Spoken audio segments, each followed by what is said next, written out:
Perpustakaan, dengan rak-raknya yang menjulang tinggi dan deretan buku yang tak terhitung jumlahnya, adalah tempat perlindungan bagi sebagian orang, dan dunia penuh pengetahuan bagi yang lain. Namun, bagi segelintir orang, tempat itu menyimpan aura misteri yang jarang dibicarakan.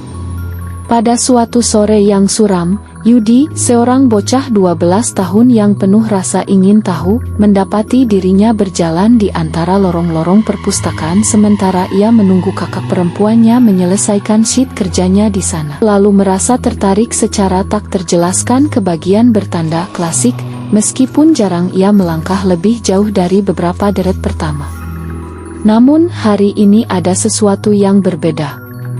Perpustakaan tampak berubah, suasana mistis menyelimuti sudut-sudut tempat bayangan bertahan lebih lama dari biasanya di tengah ketiadaan pengunjung. Saat ia menyusuri rak-rak buku yang seperti labirin, perhatian Yudi tertuju pada sebuah buku aneh yang tergeletak di atas rak berdebu, buku yang ia yakin sebelumnya tidak ada di sana.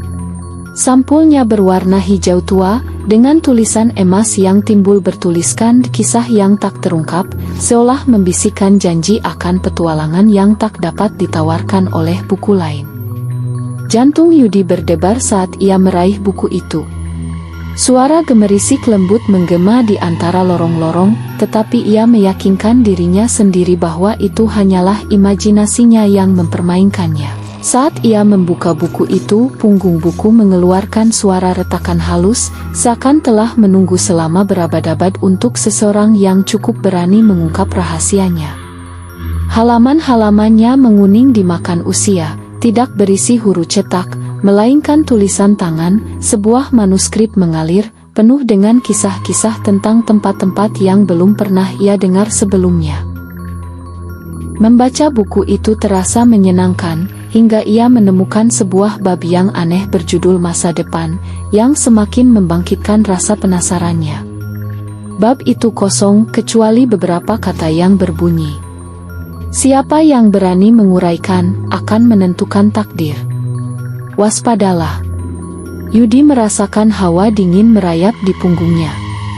Dengan cepat, ia menutup buku itu.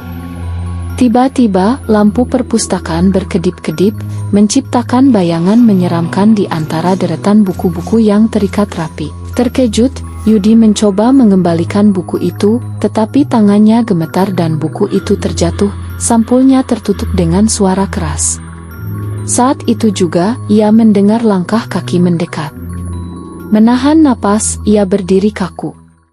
"Kamu seharusnya tidak berada di sini," suara tegas milik Ibu Wanda, pustakawan yang dikenal ketat, bergema di lorong, siluetnya muncul dari bayangan. "Aku tidak bermaksud," Yudi tergagap. "Buku-buku ini bukan untukmu," ucapnya lembut, tatapannya tertuju pada buku aneh yang coba dikembalikan Yudi ke rak. Merasa bersalah sejenak, Yudi menaruh kembali buku itu, dengan perasaan menyesal yang berat di dadanya. Ibu Wanda tidak berkata apa-apa lagi, hanya memberi isyarat agar ia pergi.